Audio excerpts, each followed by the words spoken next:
Hi dear students, welcome to business studies class. So from today onwards we are going to start our online classes for PUC second year. So business study, this subject basically categorized into two parts for PUC second year. That is the part first, that is the principles and functions of management, and part second, that is business, finance and marketing. So principles and functions of management, that means when we are running our business as a manager, which kind of principles, और basically हम हिंदी में उसको तत्व यानी कि कुछ कौन से रूल्स मैनेजर को फॉलो करने हैं जब हम बिजनेस रन करते हैं, और फंक्शंस ऑफ मैनेजमेंट यानी कि मैनेजर का, मैनेजमेंट में भी 3 लेवल्स है। सो हर एक लेवल का काम क्या है, फंक्शंस कौन से काम होते हैं एक अच्छा बिजनेस चलाने के लिए. So that we are going to study in part first, that is principles and functions of management. So part first totally include 8 chapters. So one by one clearly we will clarify what are the concept including within each chapter.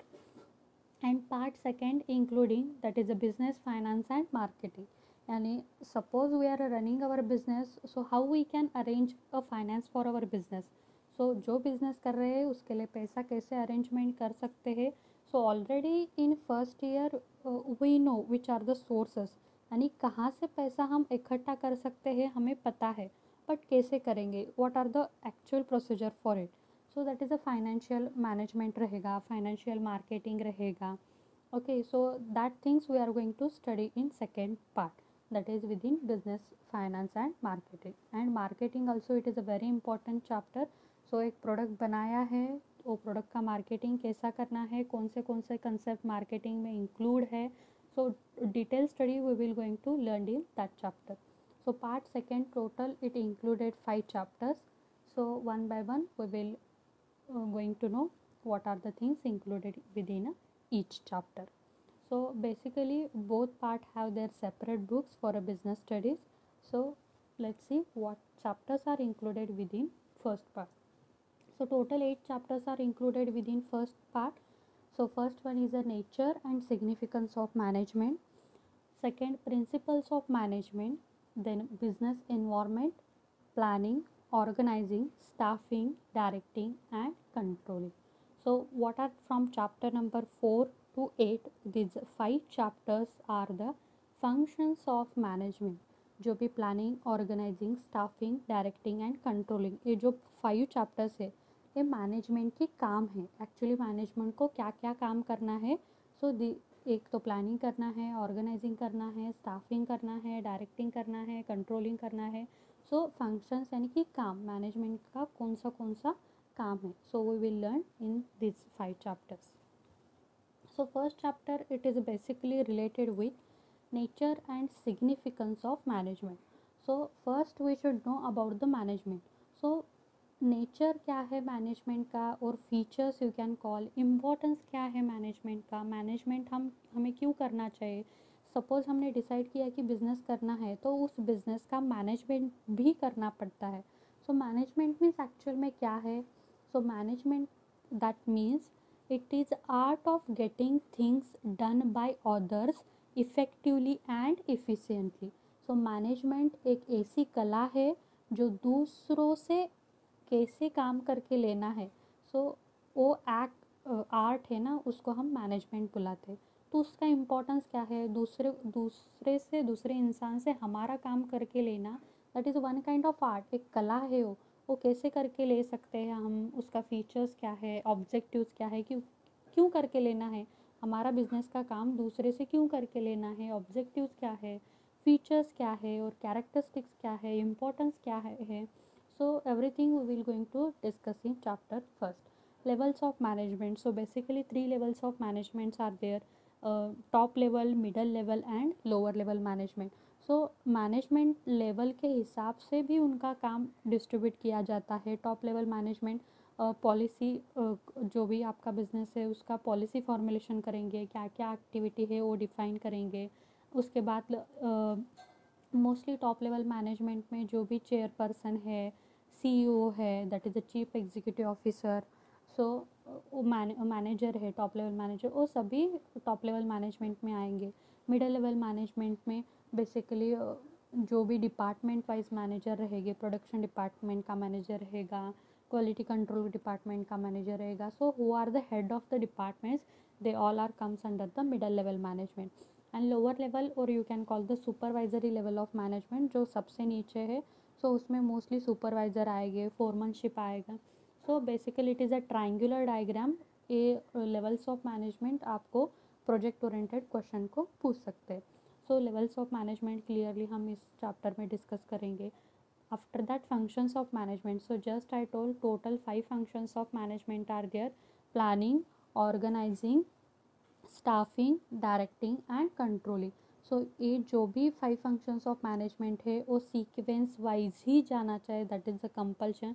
क्योंकि हम we should go for first planning, after that we should going for organizing, then staffing, then directing, then controlling.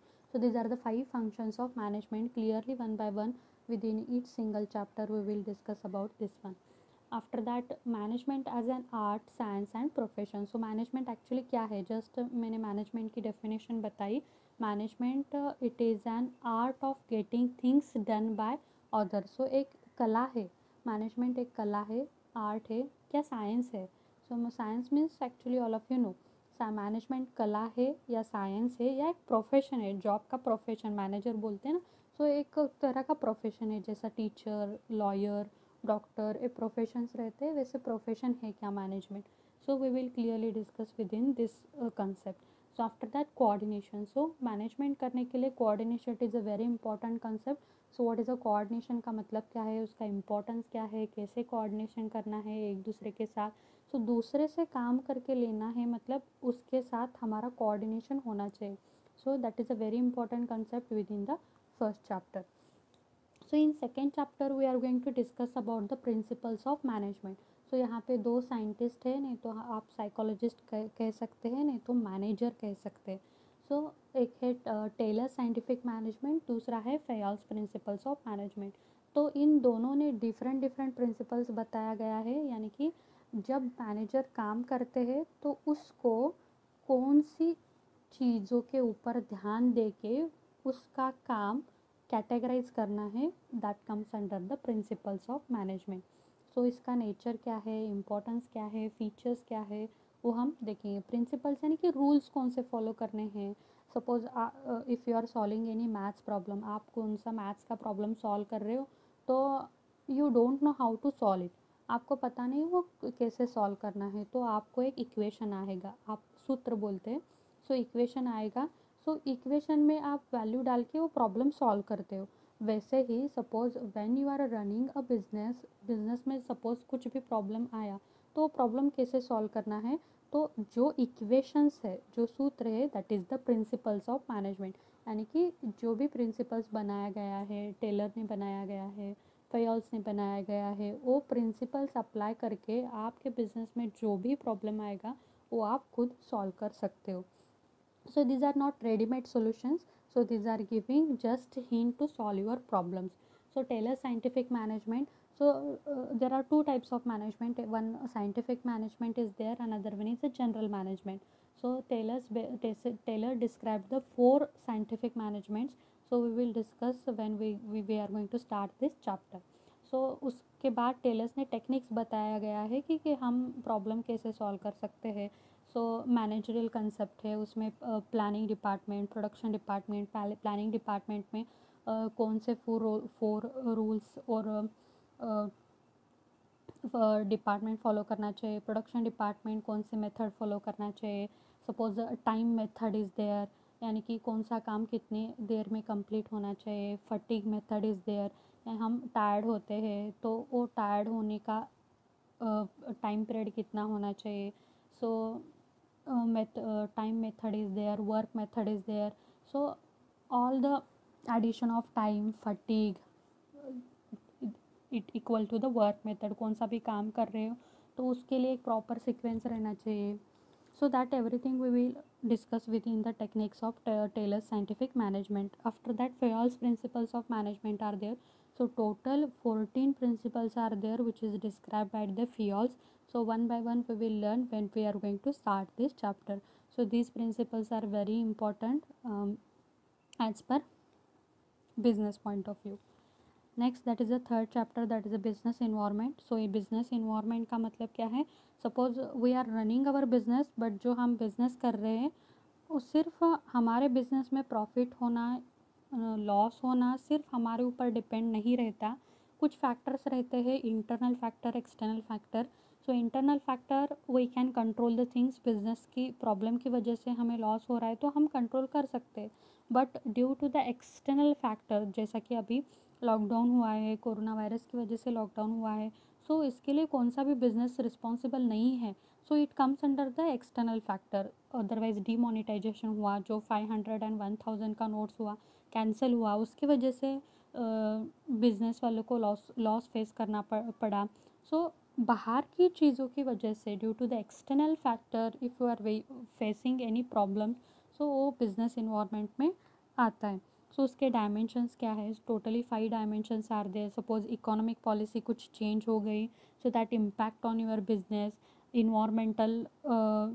Environment कुछ change हुआ, just like that अभी जो situation हो रहा है, environment, external environment change हो रहा है, उसकी वजह से we are facing the losses within our business. Technical कुछ प्रॉब्लम आ गया, टेक्नोलॉजी चेंज हो गई, उसकी वजह से आपको लॉस फेस करना पड़ रहा है. अदरवाइज़ पॉलिटिकल इंटरफेरेंस है, जो भी पॉलिटिशियंस है उनकी वजह से इंटरफेरेंस हो रहा है. लीगल यानी कि कौन से भी रूल्स चेंज हुए हैं, कायदे कानून चेंज हो रहा है, उसकी वजह से हमारे बिजनेस में प्रॉब्लम आ रहा है. So that comes under the business environment. So what are the impact of government policy? जो भी गवर्नमेंट पॉलिसी चेंजेस होते हैं, रूल्स चेंजेस करते हैं, प्राइवेटाइजेशन होगा, लिबरलाइजेशन होगा, LPG we were already discussed. So due to that, if any problems are going to be arising within our business, so we were going to discuss within the third chapter. So next chapter, that is a planning. So just already I told, these are the functions of management: planning, organizing, staffing, directing and controlling. So ये management के काम है. तो first management का काम क्या है? Planning करना. So which kind of business you are doing, first you should go for the detail planning of it. Plan करना चाहिए. Planning means you are thinking in advance what to do, how to do, when to do and by whom to do. So planning का मतलब क्या है? आप early think करना. जो भी काम कर रहे हो वो काम करने से पहले आपको थिंक करना चाहिए, सोचना चाहिए कि आपको क्या काम करना है, कैसे करना है, कब करना है और वो काम कौन करेगा, ये आपको पहले ही डिसाइड करना है. That is the planning. So planning का इम्पोर्टेंस क्या है, क्यों करते हैं हम प्लानिंग, उसके फीचर्स क्या है, प्लानिंग की वजह से कुछ प्रॉब्लम हो सकता है क्या, that is the limitation. So planning actually process क्या है, प्लानिंग कैसे स्टार्ट करना है, फर्स्ट प्रोसेस क्या है, सेकेंड स्टेप क्या है, थर्ड स्टेप क्या है. कभी भी आप प्लानिंग कर रहे हो तो सिर्फ एक ही प्लान काफ़ी नहीं, आपको अल्टरनेटिव जनरेट करना पड़ेगा. सपोज एक प्लान फ्लॉप हुआ तो सेकेंड प्लान आपको, you can adopt the second plan also. So you have to generate the alternative. So after that you should choose which is equivalent, which is a profitable plan for your business. You should adopt that plan. So these are the process of planning. So after that, types of plans. So basically two types of plans are there: single used plan and standing plan. So single use plan, that means we can use that plan only for one time. सो जो भी हम plan बनाते हो सिर्फ एक ही बार use करते हैं. वो काम ख़त्म होने के बाद उस प्लान का कुछ भी वैल्यू नहीं रहता. और standing plan means what, repeated हम यूज़ करते हैं. एक बार प्लान बनाया, सो उसके बाद वो प्लान हम रिपीटेड थोड़े बहुत चेंजेस करके, थोड़े बहुत अपडेशन करके हम प्लान वो यूज़ करते हैं. So after that organizing. So organizing means what, we are deciding in advance. हमें क्या करना है हमने डिसाइड किया, उसके बाद हमें एक्टिविटी नहीं तो जो भी फिजिकल पार्ट रहेगा, अथॉरिटी वाइज रहेगा, सब हमें ऑर्गेनाइज करना है. जैसे हम हमारा कबर्ड ऑर्गेनाइज करते हैं, क्लॉथिंग कबर्ड, पहले हमने प्लान किया हमें कैसे ऑर्गेनाइज करना है. फर्स्ट सेशन में क्या डालना है, सेकेंड में क्या, थर्ड में क्या. सो उसके बाद एक्चुअल में हम ऑर्गेनाइजिंग स्टार्ट करते हैं. सो ऑर्गेनाइजिंग का प्रोसेस क्या है, फर्स्ट हमें फाइंड आउट करना पड़ेगा कि कौन से काम हैं. तो उन कामों को, सपोज फाइनेंस रिलेटेड वर्क है तो फाइनेंशियल डिपार्टमेंट बनाना पड़ेगा, प्लानिंग रिलेटेड काम है तो प्लानिंग डिपार्टमेंट बनाना पड़ेगा, प्रोडक्शन रिलेटेड काम है तो प्रोडक्शन डिपार्टमेंट बनाना पड़ेगा, product selling and purchasing related काम है तो सेल्स डिपार्टमेंट बनेगा। सो ऐसे फर्स्ट डिस्क्राइब करो कि कितना काम है हमारे बिजनेस में, उसके बाद वो डिपार्टमेंटलाइजेशन करो। So that is the planning process of organizing. So इसका इम्पोर्टेंस क्या है, उसमें भी स्ट्रक्चर है, functional and divisional structure. So functional structure means आप आपके बिजनेस में जो भी डिपार्टमेंट बना रहे हो वो काम के हिसाब से बना रहे हो, यानी कि प्लानिंग में सिर्फ प्लानिंग होगा, प्रोडक्शन डिपार्टमेंट में सिर्फ प्रोडक्शन हो गए, क्वालिटी डिपार्टमेंट में सिर्फ प्रोडक्ट का क्वालिटी चेक किया जाएगा, यानी कि काम के हिसाब हम डिपार्टमेंट बना रहे, तो that is the functional structure. And according to the product you are making the department, so that is the division structure, यानी प्रोडक्ट के हिसाब से। यानी सपोज आपके बिजनेस में 4 प्रोडक्ट बन रहे हैं, तो फर्स्ट प्रोडक्ट है मे बी शूज़ होगा, so shoes department. Second product may be socks हो गए, that is a second product is socks department. So product के हिसाब से आप डिपार्टमेंट बना रहे हो, तो that is the divisional structure. After that formal and informal structures are there. Delegation, that is a transfer of authority. So business में सभी डिसीजन एक ही इंसान नहीं ले सकता, we have to share the authority. सो दूसरे इंसान के साथ हमें अथॉरिटी शेयर करनी पड़ती है, that is the delegation. Centralization है, डिसेंट्रलाइजेशन है, we will clearly discuss when we are with this chapter is going to be arising. Next staffing है। सो प्लानिंग ऑर्गेनाइजिंग हुआ, सो जो काम है वो काम करने के लिए लोग तो चाहिए, we have to recruit a people, यानी कि correct, we have to choose a correct person for a right job, यानी कि हमें अभी चूज़ करना है कि जो काम है हमारे पास वो काम करने के लिए अप्रोप्रिएट इंसान हमें चूज़ करना है। सो उसका एजुकेशन देख के, उसका एक्सपीरियंस देख के, उसके स्किल्स देख के हमें लोगों को काम के ऊपर रखना है, दैट इज़ द स्टाफिंग। सो उसका इम्पोर्टेंस क्या है, एक्चुअल प्रोसेस कैसे होता है स्टाफिंग, यानी कि जब हम जॉब सर्च करने के लिए जाते हैं तो किसी भी कंपनी हमारा इंटरव्यू लेती है, टेस्ट लेती है। So everything that completed with in the staffing process. So total 3 elements of staffings are there, that is the recruitment, selection and training. So recruitment में हम फर्स्ट लोगों को प्रोत्साहित करते हैं कि आप जो भी वैकेंसी है उसके लिए अप्लाई करो। So recruitment also it have 2 types, that is internal and external recruitment. So बाहर के लोग नहीं, जो ऑलरेडी ऑफिस में काम कर रहे हैं उन्हीं लोगों को दूसरा काम दे रहे, तो इंटरनल रिक्रूटमेंट हुआ। सपोज एक नया काम है और वो काम करने के लिए बाहर के लोग हम रख रहे, तो that is the external recruitment. So selection process होगा, यानी कि जब हम कैंडिडेट, एक आदमी, एक इंसान, एक एम्प्लॉय चूज़ करते हैं तो उसके लिए प्रोसेस क्या होगी।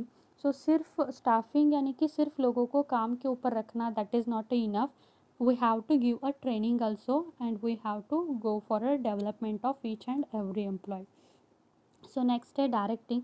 सो only training it is not a sufficience. तो स्टाफिंग में हमने इंसान यानी कि एम्प्लॉय को, कैंडिडेट को काम के ऊपर रखा, उसके बाद उसको काम नहीं आता तो हम उसे ट्रेनिंग दे रहे, but that is also not enough. एक ही इंसान वही काम डेली डेली करके at a certain point he is going to get a tired, he is going to get a bored.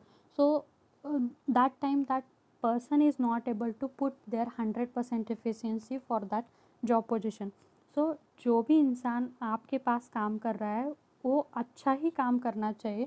So that is main function of management. So एक ख्याल management को रखना है कि जो भी आपके पास काम कर रहे हैं वो सभी एम्प्लॉयज़ अच्छे काम करें।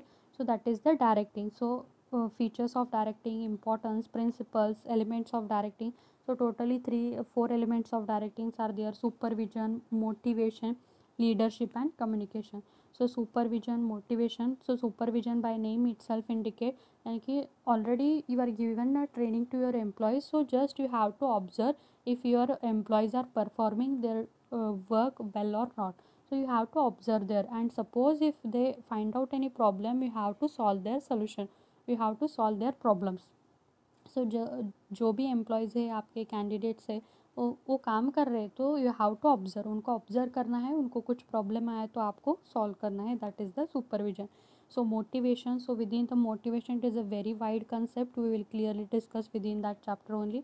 So within that Maslow's need of hierarchical theory of motivation, that is project oriented question. So Maslow's he is a psychologist. So उसने एक थेरी डिफाइन किया है. एक्चुअल क्या थेरी है, जब हम चैप्टर स्टार्ट करेंगे तब हम क्लियरली डिस्कस करेंगे. So financial non financial incentives. So हम पेमेंट तो देते हैं एम्प्लॉयज़ को. So rather than the payment हम एक्स्ट्रा बोनस देते हैं, गिफ्ट्स देते हैं, पीएफ फैसिलिटीज़ देते हैं. So these are the incentives. उसमें फाइनेंशियल है, नॉन फाइनेंशियल है. सो कैसे कैटेगराइज किया है we will discuss in that chapter. So leadership है, यानी कि मैनेजर एक लीडर की तरह काम करना चाहिए, ना कि बॉस की तरह. So which kind of quality should be present in manager. So manager can act as a leader. So after that communication. So communication, that is a sharing of information from one person to another person. So network क्या है, communication का formal communication है, informal communication. So we will clearly discuss within that chapter. And last chapter from the first part of business study, that is a controlling. So controlling यानी कि first हमने planning किया है. So planning में हमने decide किया है कि हमें 95% मार्क्स हम लाना चाहते हैं, बट रियलिटी में आपको कितना मिला है. सो सपोज रियलिटी में आपको 85 है, बट आपने प्लानिंग तो किया था 95, बट 85 क्यों हुआ. सो that is the controlling part, यानी कि एक्चुअल वैल्यू, यानी प्लान आपने क्या किया है बट एक्चुअल में क्या आया है, उसके बीच जो भी डिफरेंस आया है, why we are getting that difference, ये चेक करना, यानी कि कंट्रोलिंग करना. सो इसका इंपॉर्टेंस क्या है, लिमिटेशंस क्या है, we will clearly discuss within that chapter. So planning and controlling, these are like a two sides of a one coin. Planning है तो कंट्रोलिंग चाहिए, कंट्रोलिंग है तो प्लानिंग चाहिए. सो कंट्रोलिंग प्रोसेस क्या है, टेक्निक्स क्या है, we will clearly discuss within that chapter. So business study second part, that is a business finance and marketing. So actually in earlier there was a 5 chapters, but last time one chapter it is eliminated, that is entrepreneurial development, and that chapter included within a PUC first year syllabus. So now there are only 4 chapters are there, that is a financial management, financial markets, marketing and consumer protection. So financial management, that means already काम का तो management हमने देखा अभी. Now money, it is a blood for a any kind of business. So how we can manage money. So what are the objectives of financial management, what are the importance, investment कैसा करना चाहिए, investment decision आपका कैसा होना चाहिए, factors affecting on investment decision और capital budgeting decision, यानी कि जो भी आप इन्वेस्ट कर रहे हो, यानी कि कुछ भी परचेज कर रहे हो, फिक्स्ड असेट्स में इन्वेस्ट कर रहे हो, बिल्डिंग परचेज कर रहे हो, मशीनरीज परचेज कर रहे हो, तो आपको कौन सी चीज़ों का ध्यान रखना है, we will clearly discuss with in the investment decision. Financing decision, how you can arrange a finance for your business. You are using the owner's fund, you are taking a loan from a bank, you are arranging a finance from the share market, you are arranging a finance from the debenture holders. So which kind of way you are going to choose for it. Dividend decision, if you are arranging a finance from the shareholders, so it is a compulsion, when your business is under a profit, you have to provide a dividend to your shareholders. So dividend कितना देना है, कैसे देना है, कब देना है. So which kind of factors affecting, we will discuss within the dividend decision. So after that, capital structure. So for business totally we can't invest the owners fund. Totally हम खुद का पैसा बिजनेस में डाल नहीं सकते, बिकॉज जब loss होगा तो टोटली हमारा लॉस होगा. So that's why we have to choose both option. हमें खुद का पैसा भी डालना चाहिए और थोड़ा पैसा बाहर से भी लेना चाहिए. सो दैट इज़ अ डेप्ट एंड इक्विटी. सो कब हम डेप्ट, यानी कि कब हम लोन ले सकते हैं, कब हम खुद का पैसा यूज़ कर सकते हैं. सो उसमें फैक्टर्स क्या है, so total 14 factors are there with in the capital structure. So after that fixed and working capital. So fixed capital which are the money you are going to invest in with in the fixed assets. So जो भी पैसा आपने fixed assets में invest किया है, यानी कि purchasing of land होगा, बिल्डिंग होगा, मशीनरीज होगा, cars, vehicles. So these are the money you are invested fixed. So it is mostly one time investment per year. You are not going to changing such things. Working capital, that means what, within a one financial year you can convert that money, convert that asset into a cash. So that is a working capital. और उसके ऊपर factors कौन से affect होंगे, we will discuss. After that, financial market. So just brief idea about the financial market already I given within the first year PUC syllabus. That is money market क्या है, यानी कि So whatever money you are going to arranging from the share market, so basically what are the concept of share market, that is totally included within the this chapter, that is a financial market. Money market instrument कौन से हैं money market के, यानी सिर्फ एक साल पैसा हम यूज़ कर सकते हैं, लोगों का जो भी पैसा हमने लिया है वो सिर्फ एक साल यूज़ कर सकते हैं, that is the money market. So more than 1 year you are going to using that money, that is the capital market. So within that also primary market, secondary markets are there, stock exchange are there, trading, settlement, functions of SEBI. So already I told that is the NSE, Bombay Stock Exchange, National Stock Exchange, Security and Exchange Board of India. So whatever these concepts, it is totally included within this chapter. Next है marketing. So it is a very wide concept of marketing. Features of marketing, marketing management, selling and marketing. Actually difference क्या है selling? So selling means just we are selling the purchasing and selling the product. So marketing, it is not like that, it is more than that. So within the selling just we want a profit, but within a marketing we want a profit plus customer satisfaction also. So that is a very important concept. So marketing philosophy, different philosophies are there, product philosophy is there, price philosophy is there, lot of philosophies are there. Functions of marketing, role of marketing in economy, element of marketing mix, that is a 4 P's, that is a product, price, place and promotion. 4 P's are there. Branding कैसा होता है, whatever product you are selling, how you can go for a branding of product. Packaging of product, 3 levels of packaging is there. Labeling of product, जो भी label we are seeing behind the each and every product, MRP, barcode may be there. So that is the labeling of product. Types of product, so 2 types basically are there, that is a consumer product and industrial product. Within that also different categories are there, we will discuss within the marketing chapter. And last chapter, that is a consumer protection, so name itself indicate. So as a consumer, it is our responsibility, which are the rights, which are the responsibilities we have, we should know. So what are the importance of consumer protection, consumer and business, as per consumer point of view, as per business point of view. सो जो भी ग्राहक है उसको कौन से हक दिया गया है, उसका कंज्यूमर प्रोटेक्शन का इम्पोर्टेंस क्या है. सो लीगल प्रोटेक्शन, गवर्नमेंट ने हमें क्या क्या दिया है, हक कौन से है कंज्यूमर को. अदरवाइज कंज्यूमर रिस्पॉन्सिबिलिटीज़ क्या है, ग्राहकों की रिस्पॉन्सिबिलिटी क्या है, हक कौन से है. So which are the NGOs are playing a very important role for the consumer protection act, that is a non government organization. So कौन से NGOs है वो कंज्यूमर प्रोटेक्शन के लिए काम करते हैं. So everything we will discuss within this last chapter, that is a consumer protection. So I hope you got the brief introduction of whatever syllabus included within the second year PUC business study subject. I hope you got the clear concept. Suppose if you have any doubt, we will clarify your doubt within the Google Meet. So thank you so much. Bye bye. Take care. Stay home. Stay safe.